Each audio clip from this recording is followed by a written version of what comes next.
Assalamu alaikum wa rahmatullahi wa barakatuh. Welcome to our show, of course, marriage show. Assalamu alaikum, good morning, happy Sunday wherever you are, or good afternoon or good evening wherever you're watching us. Barefoot Institute, we are doing the marriage show from a different location today. Correct. Finding the right partner. I think we've traveled out of the country looking for the right partner for you. Just in case you're wondering where we are. Well, take a guess. Who can guess where we are today? That would be a good show, isn't it? Just take a guess. Before we start our program about finding the right partner, I'd love to ask you, where do you think we are? It is a beautiful place. Indeed, and the humidity is about 82%, so we will have to drink throughout 30, the show. 30 degrees, 31 degrees is the temperature outside, and we are feeling the heat and the breeze, and you can see our face glowing because of the sun and the sweat. Alhamdulillah, not sweating yet, but it's interesting. When I feel my skin on my face, I feel as if my skin is alive when I have experienced a bit more vitamin D. Yes, indeed, and walking and feeling healthy and eating good food, it's all comes together. So we are in a different place today.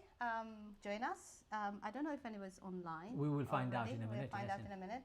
Let us know where you are, whether you are watching us, whether you are able to ask any questions. Today's topic is a really interesting one. So this is something that has been coming up in the last couple of weeks. People are asking questions about this, and we thought we'd just have a chat about this and would love to have your thoughts and ideas.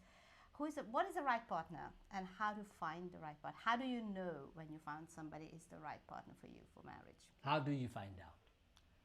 Assalamu alaikum, Sania Khalid says. Wa alaikum assalam wa rahmatullah. Thank you, Sania, for joining us and also sending the message. You're the first one. Take a guess as to where we are. Where do you think we are? And those of you who know where we are, very few of you, don't spoil it, so don't give it out, don't tell anyone. If you've heard it from Henrietta's own mouth, then please don't tell anybody. But for those of you who don't know, try and guess. I've not told anybody where we are. Oh, you haven't? No, I I've not only even told a very few people. I've not even told our good friends. I just told. I felt like keeping it a secret. You know why? Because it's my holiday. Why should people know where we are? It's none of their business. But we don't mind having a bit of a play here. So how do you go about finding the right partner? And what is right in the first place? Who is right? What's a right partner? I think the first and most important question people overstep, I think, when it comes to relationship is and this is my experience anyway, that we often feel that we meet somebody and everything just feels right. Everything is perfect, everything is amazing, everything is wonderfully clicking together and everything works. And after a couple of months of marriage down the line, the reality starts hitting and say, oh, I should have listened to that sign or that intuition that I had about this person. So we want to unpack this whole question about why do we feel that someone is a right partner first? Secondly, how do we know that a right partner is the one that we need to get married to? And how do we know that those of you who are married, how do you know that your spouse, whether you're experiencing troubles in your marriage, how do you know that this is the spouse that is worth fighting for? Okay, so how do you go about finding the right partner? I want to understand what is a right partner to start off with. Go on, people, brothers and sisters, if you're watching this program, tell us what is it that you're looking for. Let's start with that. Who would make the right partner for you? Who would make the right partner for you? That's what I want to know. We want to know, right? Jana Hall is already up and running, saying Salaam alaikum wa rahmatullahi wa barakatuh. Lovely to see you both, and nice to hear from you too, Jana. Have a guess as to where we are. Does Jana know where we are? No, No, I don't think so. Jana, where do you think we are? This is not our home, just in case you were wondering. This is not our home in London. And it's not a virtual background, by the way. So if you're thinking we put up a virtual background, No, it's real. It's not. It's real, and we are sweating away. So It's a nice and a hot country. So what makes a real partnership is a later discussion. We don't want to discuss that today. But what we want to discuss now is what is it that you're looking for? Jana Hall says, which location are you both in? Well, it's a secret, Jana. You got to tell us where do you think we are right now?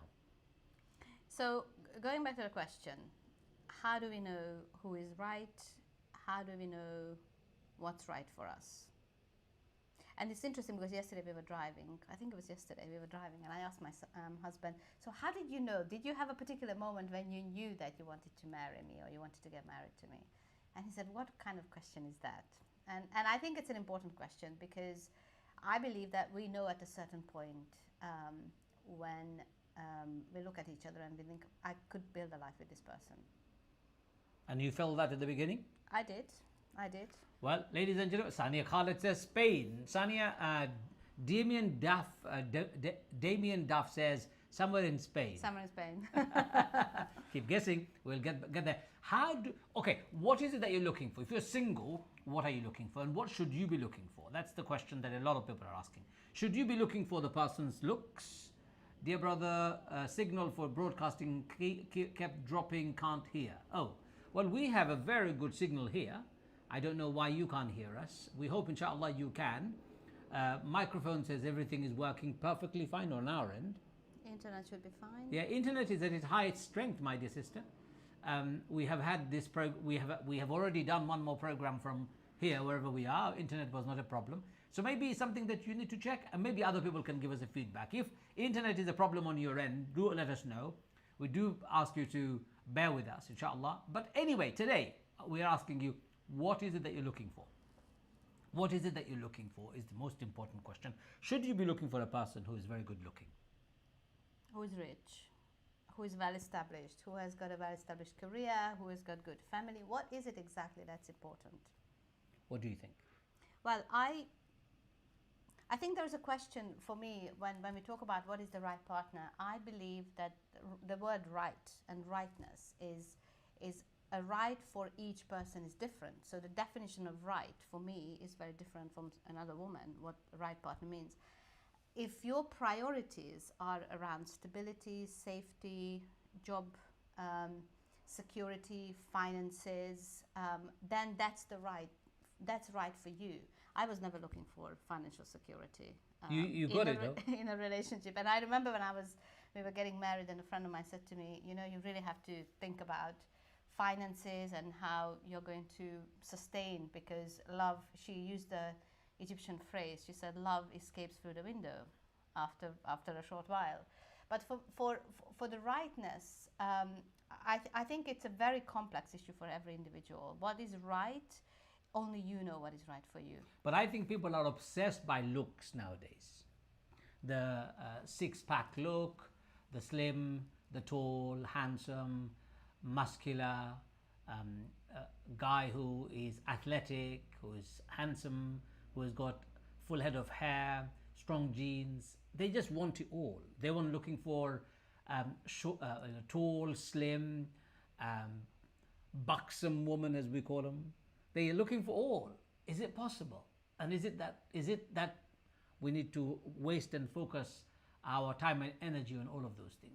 Some of those questions we need to ask. It is a problem. Many people actually say to me, I don't find any men attractive. All men are ugly. I find that absolutely staggering comment. What do you mean by all men are ugly? And when men say all women are ugly, I find that very unbelievable. Such a statement could even come out of a human being's mouth. Do you think human beings are ugly by nature? No.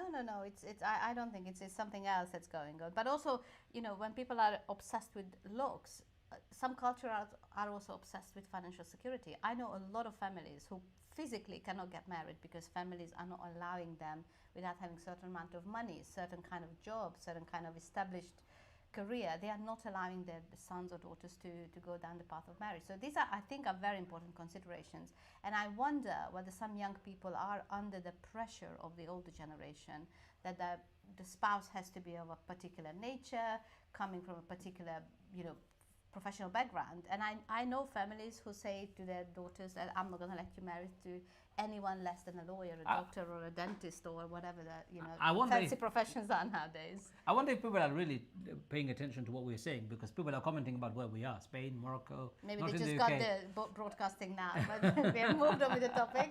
Keep guessing. We might let you know at the end where we are. But we do want to know from yourself, what was your most important criteria when you got married? What was it that actually tipped the boat? It's not the right phrase. No, it's not. What is it that made you finally say, yeah, of course, that's the person? Were you fussy? Were you looking for perfection? Were you looking for Mr. Right, as they say, or Mr. Wrong, or Mrs. Wrong, Mrs. Right, whatever you want to call it? Were you looking for that? Were you looking for financial stability? Were you looking for looks, family? Were you looking for a title? What were you looking for, and did you get it? If you are married now, share with us. Did you get it? Did you get what you were looking for? You don't have to be diplomatic. You can be honest. No, I think. So you didn't get it. You said no. Yes no. and no. I think it's yes and no, Okay. because I got a lot more in certain areas that I didn't expect, and I probably didn't get some things that I wanted. But then, as it turns out, it maybe wasn't that important that I thought it would be. So what were the things that were not important that you didn't get? That were not important. Or you realized afterward it was not important, and you didn't get. I actually think it's probably finances. You wanted a richer man. Yeah, I thought I wanted a richer man, and I realized that it's not the richness, it's not the amount of money, it's people's relationship with money that really matters to me. Okay, that's It's not the amount, it's not how much anyone has on the bank account. And I learned it from, part of my job is I have a lot of corporate clients, and I'm fascinated to see that some of my corporate clients have all the money in the world, and they are desperate and suicidal, and they don't know what to do with themselves, unhappy in marriage, don't know how to communicate, behave like 5-year-old children at home. They are literally trying to manage their families like they are managing a board of people, but they don't know how to do it. So it's not the amount, it's not the richness that matters, it's actually people's relationship with money, how they earn it, how they spend it, and how much respect they can project with that money they have. So therefore, if I was to do an analysis of my approach to finance, you thought my financial attitude to finance was good. And I thought you had a great work ethic, and when we got married, we were very poor. Just remember, we started from nothing. I had very little, you had very little. Our life wasn't supported by our families. We were not given houses as a start. Literally, we had to work for everything that we have.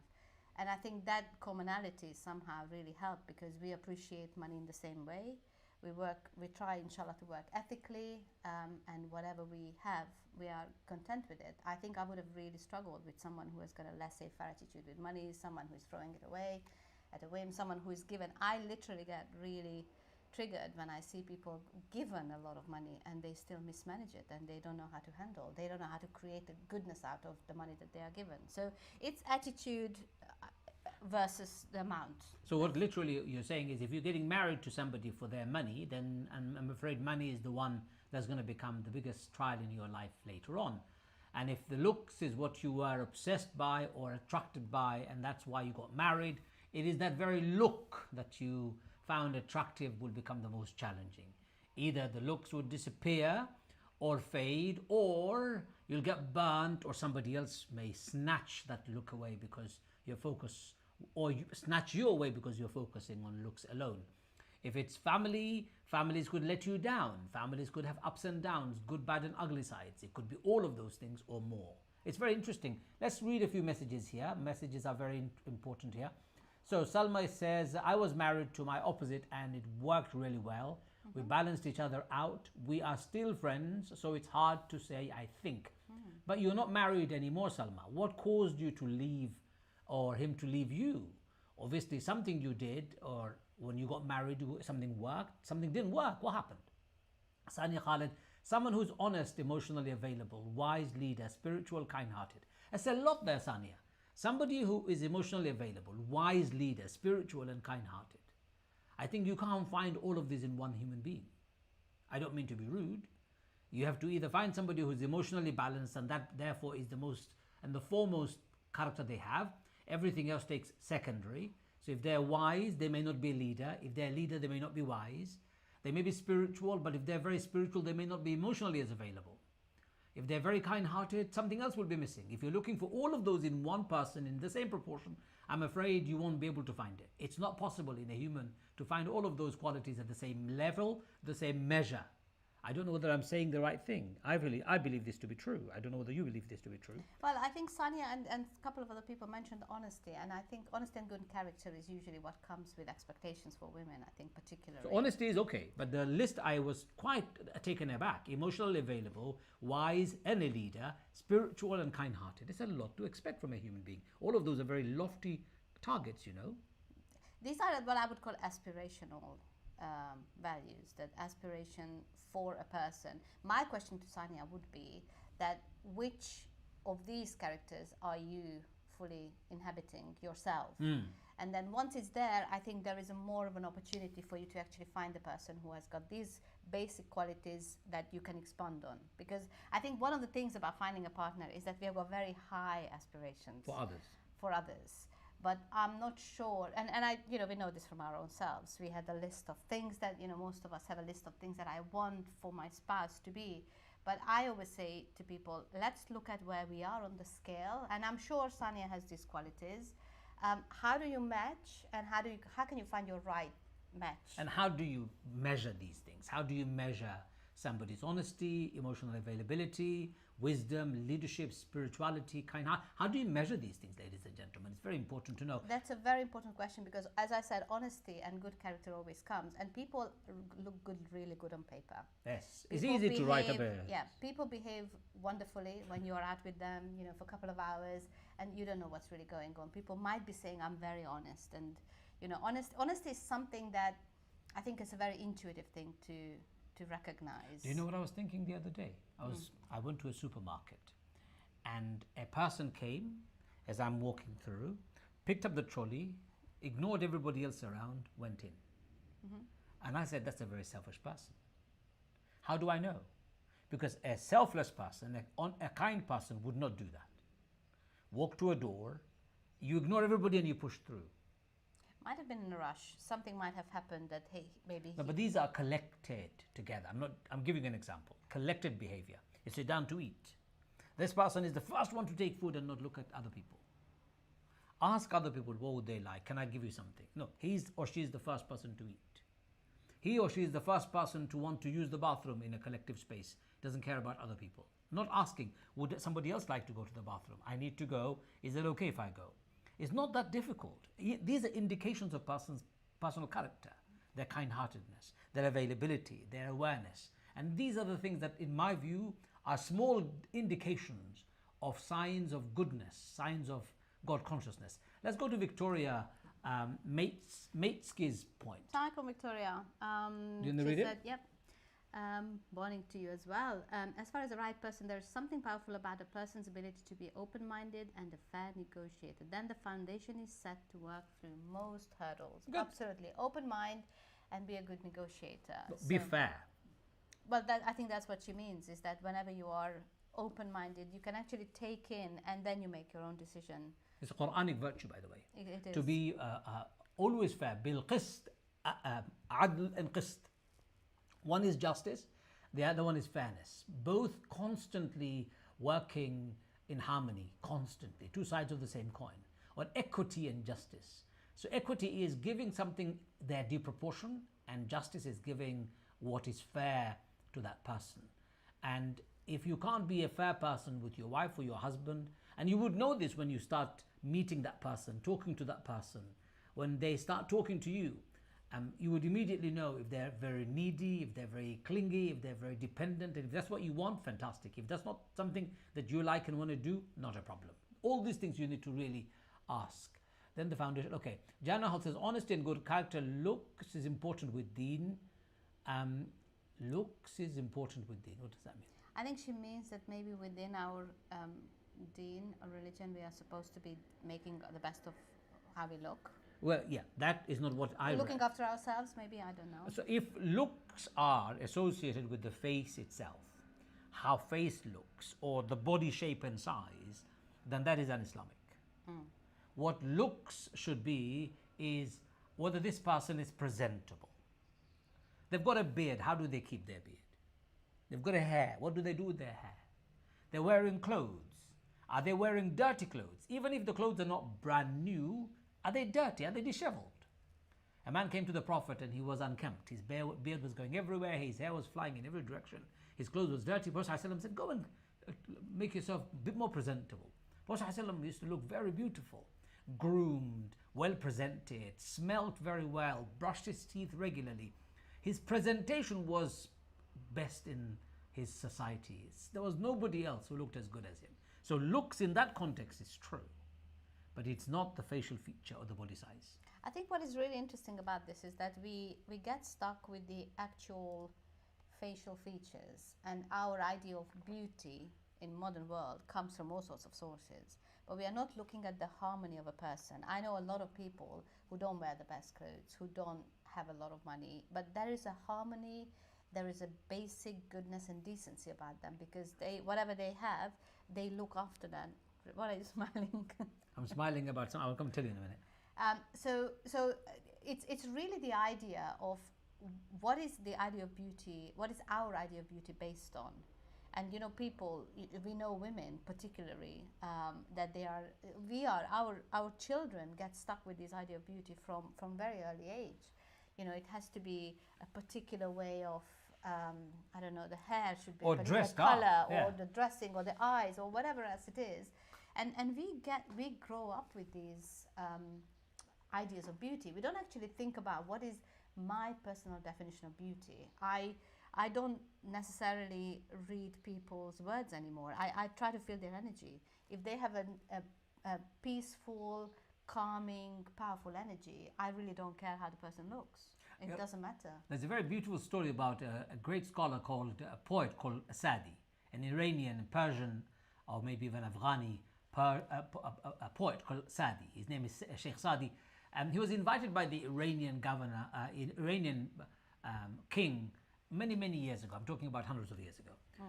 Sheikh Sadi went, and on the way, night fell, and because it was night, and those days they were traveling either on a horse or a donkey, they had to take shelter. It's not safe. So he found a house, knocked on the gates of the house. A person opened up. The house looked very opulent, very rich, very lush. So Sheikh Sadi said, it's night time, can I take a shelter because there is no safety outside? The man looked at Sheikh Sadi. He was wearing very simple clothes, looked very poor, dirty as well because of the travel. So the rich man said, yeah, you can sleep outside in the veranda, see you, and locked the door and went inside. So Sheikh Sadi, after having traveled so long, brought his donkey in, tied it up, and lay down in the veranda, whole night slept in the cold. In the morning, before Fajr, he got up and left. Anyway, he went to the king's palace. He recited his poetry. He was very well known for philosophical poetry, love poetry, etc. King was very impressed. So the king gave him a very fast horse, a wonderful royal cloak, lots of gold and silver in presents, and told Sheikh Sadi, this is all yours. You can go whenever you're ready. Sheikh Sadi finished his job. He was coming home. This time he was wearing the king's cloak. He was on the expensive horse. And he came and knocked on the same door deliberately. The guy opened the door and he saw this princely looking guy with an amazing cloak and amazing horse, invited him in, took him to his own room, set him down, took his horse into the stable, looked after him very well. Invited all his friends in the neighborhood for dinner to show hospitality to the guests, which was a normal Islamic culture. In the evening, everyone sat around. Food is served. Everyone is eating. Sheikh Sadi, instead of eating the food, he takes morsels of food and he puts it in his pockets of the cloak that he was wearing. Keeps on doing it. Everyone is looking and sniggering and smiling and laughing. And the host becomes very upset and insulted. He eventually can't take it anymore. He says, excuse me, mister, what the hell do you think you are doing? You're my guest. You're insulting me. Why are you putting food in your clothes? Why aren't you eating the food? Sheikh Sadi said, well, it's not me who's invited. It's my cloak that's been invited. So I'm feeding the cloak. The man said, explain. So Sheikh Sadi told him what happened. Everyone was astonished and embarrassed. And it was a decisive lesson for humanity. That if you invest in your cloaks, that's what you get in return. And if you invest in human beings, what you get in return is a human being. So character is very important, brothers and sisters. I'm with you all the way. But our understanding of character amongst many of our young people have become really warped, twisted. It's not true anymore. It's not real anymore. It's the chiseled look that they like. It's the six packs they're bothered by. It's the size of a person's chest or their backside and all the rest of the stuff.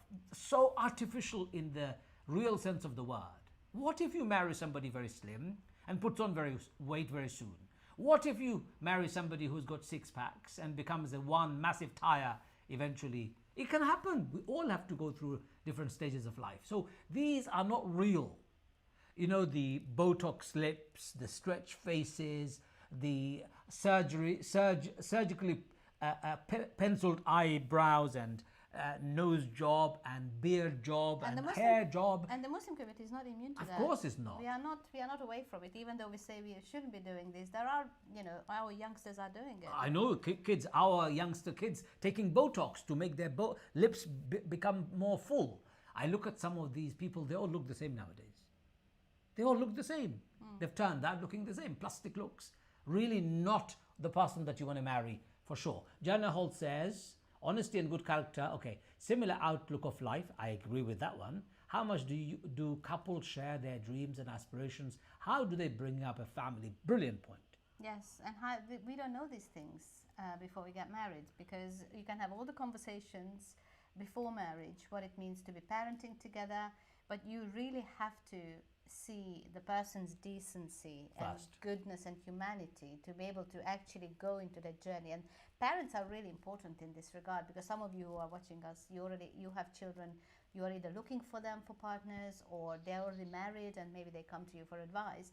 If some of these things, parents, this is why this extended scenario works really well. You cannot always make a decision on the right partner by yourself. If it's only you, that you have a very narrow-minded view about what you see it's in front of you, but there are many angles. It's, there's the old story, I think it's a Sanskrit story, when there are 6 blind men and they go and see an elephant, and they are asked, they want to know what an elephant looks like. So they all go there, they sit around or stand around the elephant, and they are touching the elephant in different places. So when one of the village elders goes, okay, so tell me now how the elephant looks like. One says the elephant is like a long tube, but the other one says the elephant feels like a tree trunk. So they all give a different description. And this is why it's so important that when you are the only one who is making the judgment on what this person is about, you won't see every angle. You won't see the different sides to that person. That's why you have to talk to his friends or her friends. You need to talk to her families. You need to talk to colleagues, that they can give you a different aspect. So you might see the parts that you are not able to see by yourself. Because beauty is dazzling, money is dazzling. All these things that you are wanting to happen for your marriage is very dazzling. It takes away the rational capacity to actually think, is this person good for me for marriage? Can I build a life with this person? Intoxicating in some cases. People become so intoxicated, they don't see the wood for the tree, as they say, or tree for the wood. I think it's wood for the tree the other way around. Let's go through some of this list. Jana Holden then resigns, not Spain, Morocco maybe. Jana, you still have to guess. Jana Holden says, good person that I felt love towards is important. How can you feel love towards the person when you are considering them? Love develops over time. If you're looking for love in the Islamic setting, traditionally, you get married by meeting the person a few times. You consider them, you look at their character, you get references, you get to know about certain aspects of them. You cannot live with them. You're not allowed to live with them. Without living with them, how do you establish whether this person is right or wrong for you? Based on those very important characteristics that you've checked. If they don't match and if they don't tick your boxes, as we say, then don't get married to that person. Love should come later, but if you fall in love first, then you won't be able to see the true character of that person, even if they become glaringly obvious to the rest of the world, because love is blinding. You've become blinded. You won't see the truth. There is the other aspect of delusional love. Some people have had experiences of love before. They've been with men or women before. They've been mistreated. They've been badly treated by other people. They think that's normal. They've been chasing bad boys, bad girls. They think that's the way to get attention and love. And when they find the right person, they're so deluded, they can't see the right person's qualities. They reject that right person because they go back to their old ways. The rotten relationship that has never worked. Or they ruin their own chances. Correct. The rotten girls, the rotten boys that they've been with, it's what they think is normal. It is not normal, brothers and sisters, to be with a person who is drunkard, maybe, who is drug addict, who is foul-mouthed, who is bad-charactered, who lies, cheats, backbites, who squanders, who doesn't keep their promises. That's not normal behavior. If somebody behaves like that and you think that's love, I'm so sorry to give you the bad news. It is delusion, nothing else. And what tends to happen is people feel they are obliged to help that person. There is this attraction, no, I'm going to make a nice man or a woman out of this person. I'm going to be the savior. Or, yeah, and I think it's a very noble aspiration, but it might ruin your life. And we know couples where this was the lofty idea that, you know, I will go and help and support and save and fix everything for this person because he or she had such a bad life. And you know, you need to really understand that if a person cannot take responsibility for his or her own life, no one else can do it for him or her. It's the person who is in that situation has to make a decision. I want to make a better life, better choices for myself. He or she cannot expect it from anyone else. You cannot expect that you will fix my issues or I will fix yours. Well, if I start fixing your issues, you will be the first one to resent it. You'll be the first one to turn around and say, don't fix it. I'll do the same. If my wife, who's my significant other, says to me, sort this out, what does that mean to me? It means my wife is saying, I'm not good enough. Immediately I react, respond. I retract to my own comfort zone. I don't want to change because of you. In fact, I become angry and upset about it, that my wife is criticizing me, insulting me, questioning my integrity. I can't take it. So it is not rational to expect you to change somebody else and for somebody else to expect to be changed by somebody else. It doesn't work. So don't ever get married to change the other person. You have to find the person that you are looking for based on what they have. What you see is what you get. That's the bottom line. And what's important here is what you get and what you see in this moment. Just because you are looking at somebody thinking, oh, with time, these little things just get worse. You know what somebody said to me? I met a girl, I really liked her. Really, really liked her. She's amazing. And I got married to her, but she was pretty fat. And I didn't like big women, but she was so nice, I got married to her with the hope that she would lose weight. She didn't have any biological condition for which she had gained weight. It was just impulsive eating, bad diet. But her bad diet continued after marriage. In fact, it became worse. Yes. She became even bigger. So he's now talking to me saying, what do I do? How do I deal with it? Can you please help? And I said to the person that you got married to this woman because you were looking at the potential, the change that she may bring about. The fact that she will become slim and become your dream woman one day. Whether you're big or small, that's not my point. My point is the desire to change the person. The person is overweight, that's their issue. And at that point, she should have accepted that this is the person instead of waiting for change. Correct. And it's the same with everything else. It's not just with the looks. It's the change with certain behaviors. If you don't like a potential partner's behavior... We know somebody who got married to somebody who drinks alcohol a lot. And the person said, I was expecting over time and with my love and care and tenderness, etc., the person will give up alcohol. In fact, it's become worse. Every time they have a fight, the person goes and drinks more. So really, brothers and sisters, be very careful about what choice you make. And that's why we get it wrong when we say, where do we look for the perfect partner or the right partner? How do we find one? Do you know why you can't find one? It's because you're looking at the wrong place. You're looking at the wrong person. You're looking at the wrong time. You need to start rethinking your strategy. Okay, Jana Hall says, I've already read that. Sania Khalid says, Sania's list is growing. Religion over culture mindset, financial security, good manners, respectful. Okay, I get it all, Sania. I want to agree with you, but my worry about it is that your list is too long. I say to people, just ask for one fundamental thing that you're looking for in a person. So I said to my wife, before I got married to her, that the only thing I'm looking for from you is kindness. I remember that vividly. I said, if you become unkind, I'll be the first one to walk away from this marriage. And alhamdulillah, 20 years on, my wife has never been unkind to me.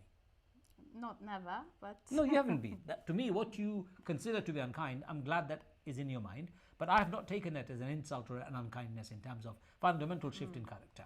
I said that to my wife, that don't be unkind to me. A manifestation of unkindness would be the way you speak to me. If you're rude to me, if you insult me with your words, if you swear at me, then I know you're being unkind. Of course, we're human beings. We can snap at one another. That's not unkindness. So be very careful. Be very careful about what you're looking for. Long list doesn't work. Salma says, checklists are meaningless.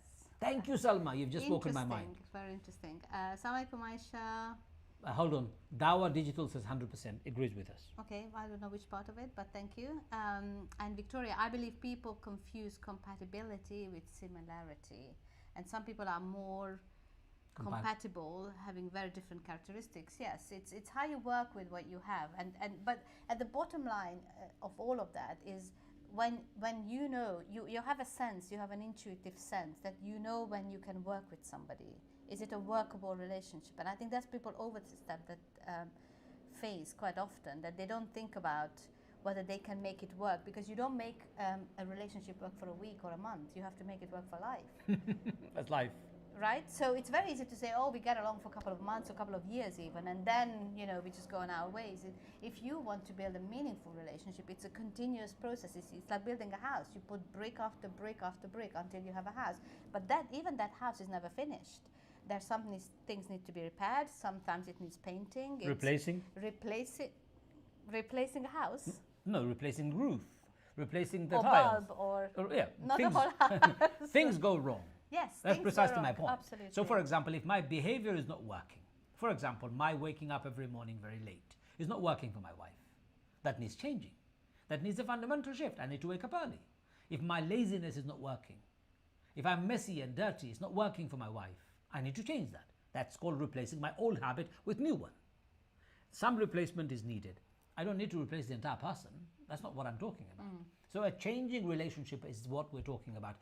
Sania Khalid, I'm really getting worried about your list now. It's getting very long. I'm not sure if you're being serious or you're just having a joke. Non-argumentative, faithful, someone who values inner beauty over outer beauty, good personal hygiene, growth mindset.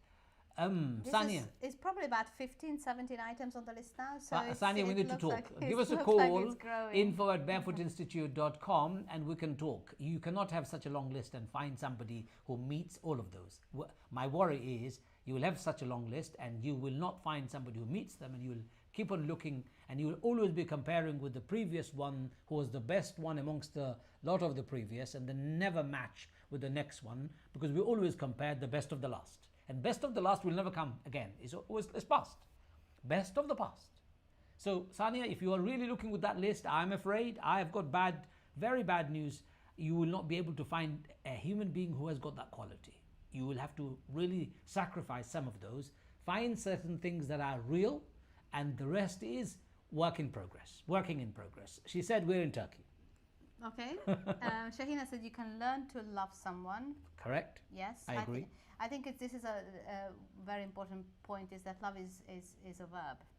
It's a dynamic process. It's process. It's action that you do, because a feeling, it's not a feeling. If it was just a feeling, then most people will be divorced after the first week. Most psychologists don't consider love as one of the primary emotions. They stop at 6. They don't go on the 7th one, which is love apparently by some, because they say love is something that develops over time, over action, things that you do together. But it is not a primary emotion that one has. So I think it's important to understand you fall in love over time. Yes, you can fall in love with somebody by infatuating them, by having an overwhelming feeling of being with them. Yes, of course, all of that's possible. That's possible. But that's not sustainable love. From infatuation, you need to come to sustainable love. How do you do that?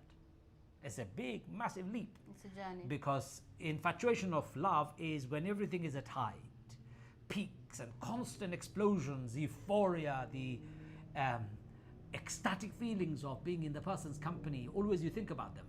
It can't be sustainable. I just call it dopamine. Dopamine, exactly. You're taking it's just dopamine, and it feels amazing. It's like a drug. Who said that actually? Love is a drug.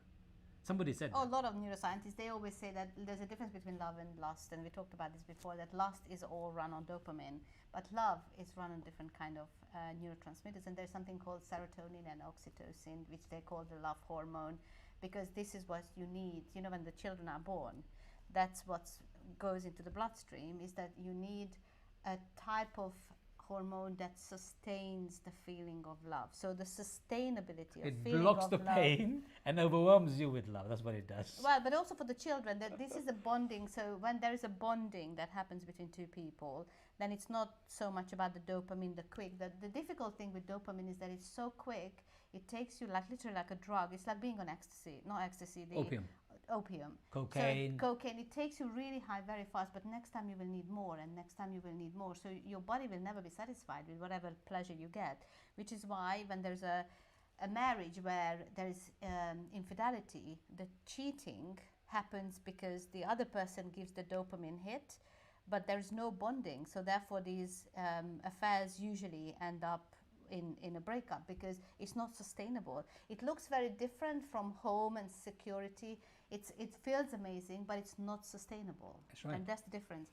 There was a very good question Sadia here. has. Yeah, Sadia. Sadia Shazi. How do you truly know how someone is? Often only their best side is presented. I love this question, because I think this is when you really tap into your sense of wisdom, your experiences, and you actually have to watch the person doing the little things, like how they talk to people on the street, how they talk to waiters, how they talk to people who they can't get any benefit from. I've got 5 very key test areas for how do you know if this person is right for you. Okay, let's hear it. Number 1, how does this person manage their anger? Number 2, how does this person manage their finances? Number 3, how does this person manage all their relationship with the self, with people around, and God? Number 4, how does this person appear in his society, locality, the mosque, the youth club, the workspace? Number 5, and the most important one, how does this person communicate? Very simple 5 criteria: anger, finance, relationship, society, and communication. If you can ask those 5 questions or assess those 5 areas of work, you would know if this person is for you. So, for example, if the person is constantly on high edge, anger, surge mindset, and if you don't want to be in that space, you immediately know this is not the person I want to be with. If this person has got financial problems, debt, this, that, and the other, lots of money that they owe and have not been able to pay up, etc., then and if you feel more secure with a person whose financial stability is important to you, then that's not the right person for you. This person's relationship with other people around, especially family, themselves, or society. This person's communication skills. This person's reputation in the neighborhood. All of these things are important, and that's why referencing is very important. So, Sadia, your question about how do you know? You need to get 2 references of a person that you're looking to get married to before you sign on the dotted line and before you give your heart away. Get 2 references and find out more about the person objectively. And if after this you think it's not the right person, move on. Not a problem according to Islam. Did you read all of the rest? Yes. So how do you know? Okay, that's the one. Person's relations with their own families, community, interactive. You talked about this, yes. That's why I didn't read it. Jana Hall says, asking in community who and what. Yes, we talked about this already. Indeed, thank you. And Jaina said something very interesting. Sometimes people do change for the better over time, but I think it's 1 in a million. And I think we know from experience, and also we believe that if you are not satisfied with the person who he or she is in the moment when you make a decision, it's very likely that it's going to go worse. The things that you don't like, things that you find slightly irritating at the beginning, they become a major contentious issue in your relationship of course later on. Do. And if you are drawn to somebody for a particular reason because it's so amazing, that will be one source of your frustration. You know, somebody said to me, I found my husband's timidity, quietness and shyness cute. That's what she said. However, little did I know, over time, this cuteness would become the bane of my life. Yes. What I considered cuteness was actually a social awkwardness. Any event we went to, he wouldn't mix with anybody. Any invitation that we accepted, we invited people to our houses, he would be by himself and not talking to anybody. He did not interact with my friends, with my family, nor did he interact with anybody else. He went to work, came home. That kind of a recluse, I didn't realize. I thought he was very cute. I thought by getting married to him, I'll be able to open him up a bit more, maybe shake him up a bit more and get him to see the world. But he wasn't changing. I can't cope with this brother anymore. I am a complete wreck. I am alone. I have no friends. Nobody wants to come and see me. Can you see the consequences? Yes. It's massive. Conversely, there's another one where the guy said to me, this guy, he said, I met a girl, she's very loud, very boisterous. She's the center of all attention. And I thought that was amazing. It was really attractive. I loved it. I got married to her. But every party I went to, she made a fool of herself. Every invitation I accepted, when we went, I was petrified of what she's going to say, how she's going to behave. And every time we were in a social gathering, her voice and her loud, thunderous laughter could be heard from the outside. And I was so embarrassed. Brother, I can't cope with this anymore. I just can't cope with it. There's no haya, he used the Arabic word. There's no Yes. shame in this person anymore. So what he found, very attractive, powerful woman, has become his Achilles heel now. Be very careful, brothers and sisters. I'm not saying any of these traits are bad. Somebody could be timid, somebody could be loud. Is that person for you? Yes, that's the question here. We are not judging whether these characters are right or wrong. This is not about right for me or right for or wrong for someone else. This is about, is this right for you? Is it what you want? Is it something that you feel that you can actually sustain, maintain, and actually thrive with these characteristics that you find in another person? So one thing I wanted to highlight is that I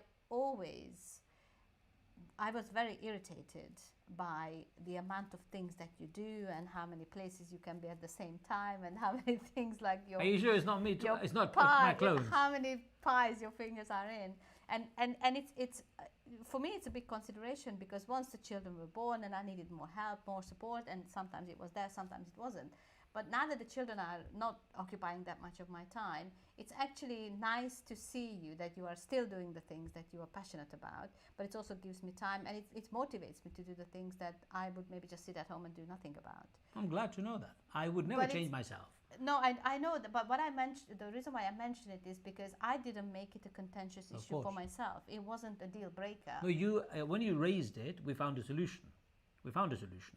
At some stage when you were struggling, we found a solution and we got help. We had an au pair who came to assist us because we were struggling at that time. So there's always a way of finding solution. You could find your own families, your in-laws, your grandparents, somebody to help and assist. But you should not fundamentally shift your own personality. So if, for example, I stop doing what I do, which is doing 200 things at the same time, I'm ultra busy, I would die. I'd fizzle out. I'll be like a wilted apple. I don't want to be like that. I want to continue my activism.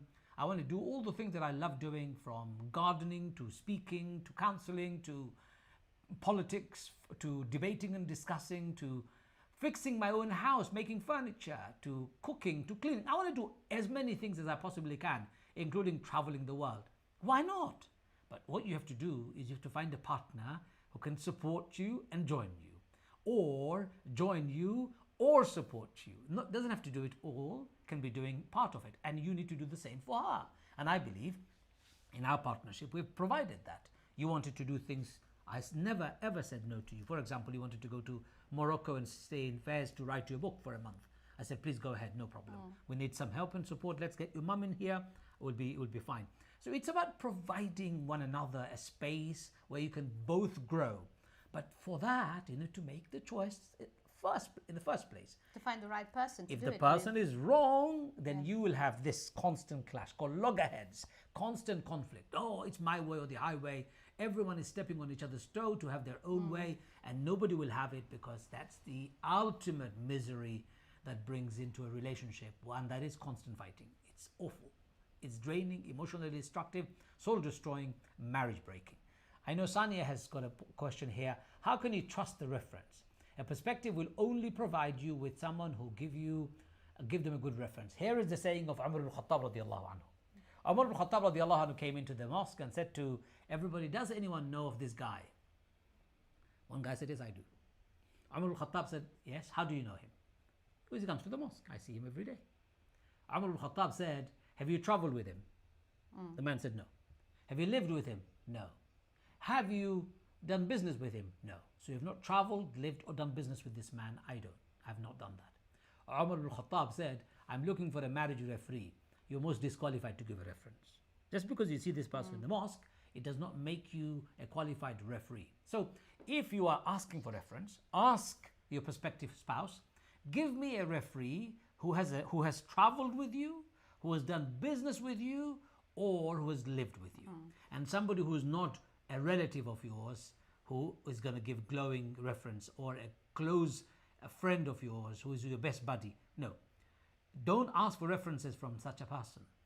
And if the person turns around and says, and I've had this example, oh brother, I don't know who to give as a referee, I don't know anybody. What? How old are you?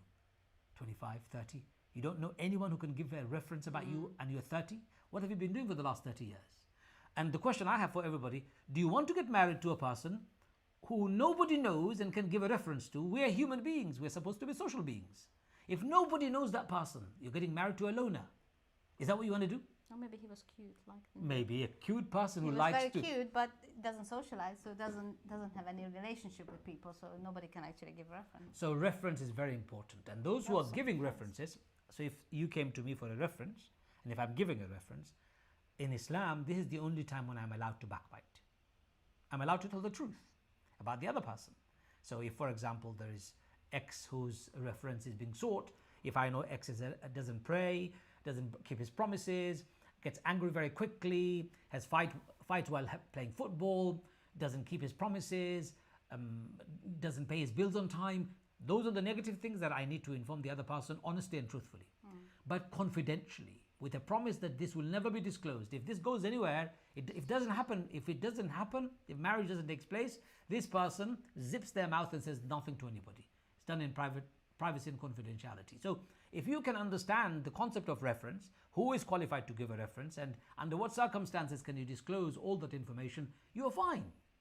But if you go to my uncle for my reference, of course you're going to get a glowing reference.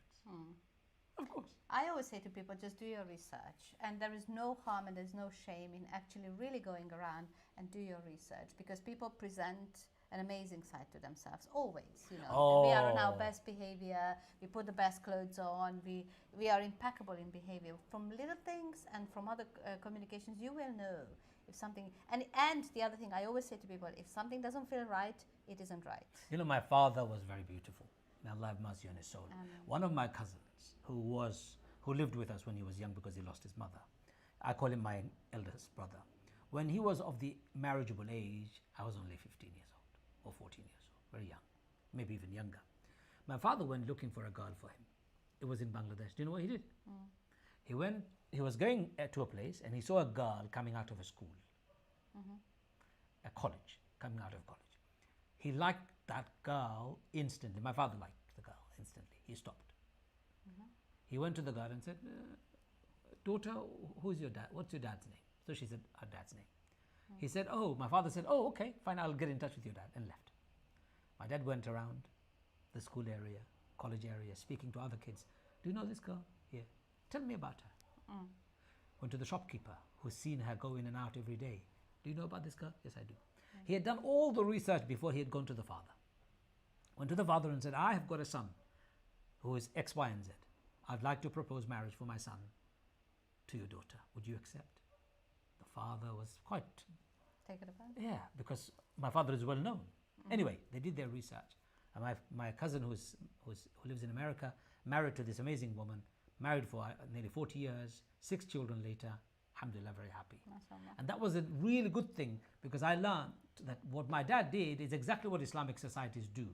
You know about one another through networks of people. But in our society where we live, in Europe, in America, in Western world, such a network of families don't exist. Not in the same way as it happened in the ancestral homes. We have to create those new networks. We can't keep on blaming the non-existence of one. We have to find a new way. New way of referencing is essential.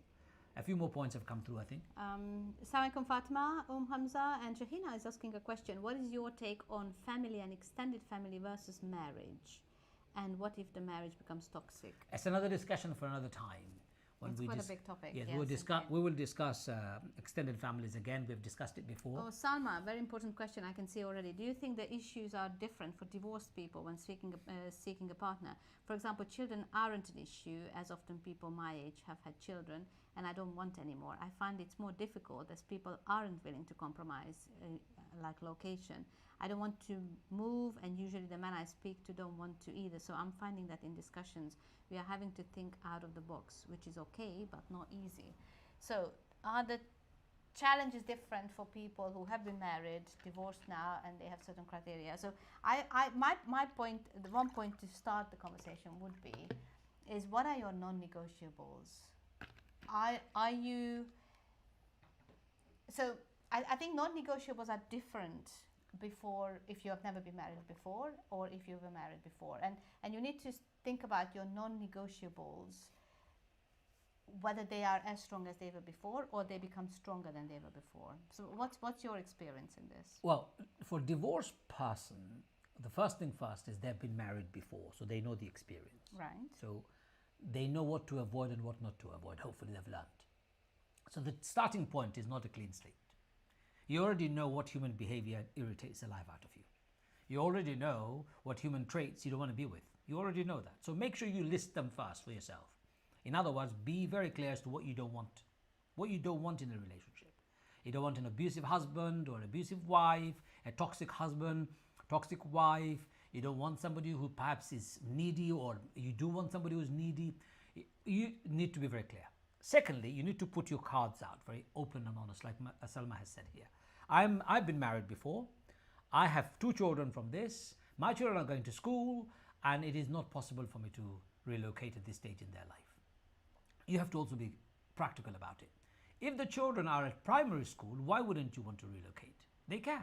Children at primary school can relocate, not an issue. Children even at secondary school can relocate up to a certain age. Maybe 2 years before GCSE exam is the cutoff point. If you want to relocate, think about your children and their education. If they've finished their GCSE exam, or they've finished their A-level exam and they're about to go to university, why wouldn't you want to relocate? You can. So, for example, it could be an advantage for you to relocate to a city where your son or your daughter are going to the university and you found somebody there. So you have to be always negotiating. The third and the final thing is, in your new search for a marital spouse, you need to be absolutely clear what it is that you're offering and what is it that you're seeking. Do you want to stay at home and be a full-time mother? Do you want to be a full-time worker? Do you want to be the breadwinner? Do you want to be a homemaker? Do you want more children? And if the other person wants children and you are of age where you can be a mother or a father for that matter, your age is still there with you and you can conceive as a woman, or you still can, I suppose as a man you can have a child all the way. Why not? Why would you be stuck with the idea, I've had my children, I don't want it anymore? Because you're closing your doors. Somebody else may have never been married and they find you very attractive. Or they may have been married and divorced and had no children. And with you, they could have more children. Why would you say no if you are able to? If for biological reasons you can't, then that's a different discussion. So it's about adaptability. It's about being flexible, willing to compromise, and actually compromising. That's how it works. Somebody somewhere in that relationship will have to make a big sacrifice. And being prepared to sacrifice for love, stability, and a family, I believe is worth it. And again, I think you just know when it's worth it to make that sacrifice. Yeah. And do not ever shy away from making that sacrifice. Don't, because it is something that you will regret later on. Or if only I was a bit more flexible. What would you have lost by relocating? If you live in London, for example, and you say, okay, I found somebody in Leeds. Okay, I'll lose my family, my friends. But if you have established a good family over there, it could be a new life. You don't know what awaits you. You don't know what, the whole world is Allah's, right? So don't be limited. There is an extreme amount of gift in being open. And, you know, one of my favorite films, there's a quote that I always remember is, it says that most things don't work out, but this is when really the good stuff happens, is that when we have a particular way of perceiving how we want our life to go, and sometimes we can be so stuck with that idea. This is how I want it to be, this is the location I want, and this is, you know, and when we let that go and something comes in, it's an opening of a gift. It can be really a wonderful opportunity for growth, for openness, for finding something completely different that you never considered before. It takes courage. I agree that it takes courage to let go the old idea of what you thought you wanted. But the minute you have that and the old stuff didn't work out, then that's when it says in the film, and that's when the good stuff happens. Just look at your own self. You moved from Hungary to Egypt to the UK, and you found me, and you decided, okay. You found me. You decided here is the right place to stay, and you stayed. Yes. And things have grown for you, and now you're looking for further growth in other locations, and who knows, there could be a possibility that you could find a new space, new environment where you will grow bigger. Prophet Muhammad ﷺ began his journey in Mecca. Did he think when he began, when he was a little boy, that he would be uprooted and thrown outside of his own home, in fact expelled from his own home, and he would have to seek asylum and be a refugee in a different land, in a different place, and start all over again? He never thought that. He never ever thought that. In fact, his wife Khadija had passed away, never did they ever even think in that way. But look at what Rasulullah did. They went to Mecca, started in Mecca, went to Medina, started afresh, started new. This is okay. And without that, we won't be here today. There won't be Islam. There would be no Islam. There 11 will be no o'clock. community. I think we need to go. We can hear the We could church hear bell. the church bell, so that was a good indication for So, us. ladies and gentlemen, we have spoken enough for today. We have given you so many. Give us your last one tip, Hannah, before we go. Oh, yeah, I always find it difficult when you say, give me one last tip. When it comes to finding the right partner, my last tip is to be flexible enough to let go some of the old ideas that you have about yourself. Yeah, I was thinking exactly the same thing. Be open. Be open to new ideas. Come on, guys. Don't be stuck with your list. Yeah. Don't be stuck with the things that you have been looking for all this time and they haven't happened. Just let that go and be open to whatever comes up. You might be really surprised. Somebody said to me, burn that list. You'll be all right. Brothers and sisters, we are here out miles away from anywhere you could imagine. We are not going to tell you where we are because it is a secret. But we'll tell you when you get back to the UK where we have been, and we'll share with you some of the stories. But in the meantime, please go to our website, info@barefootinstitute.com, info@barefootinstitute.com. Write to us if you need help and support on counseling, coaching, or mediation, or even getting married. Nikah, inshallah, we can do all of that.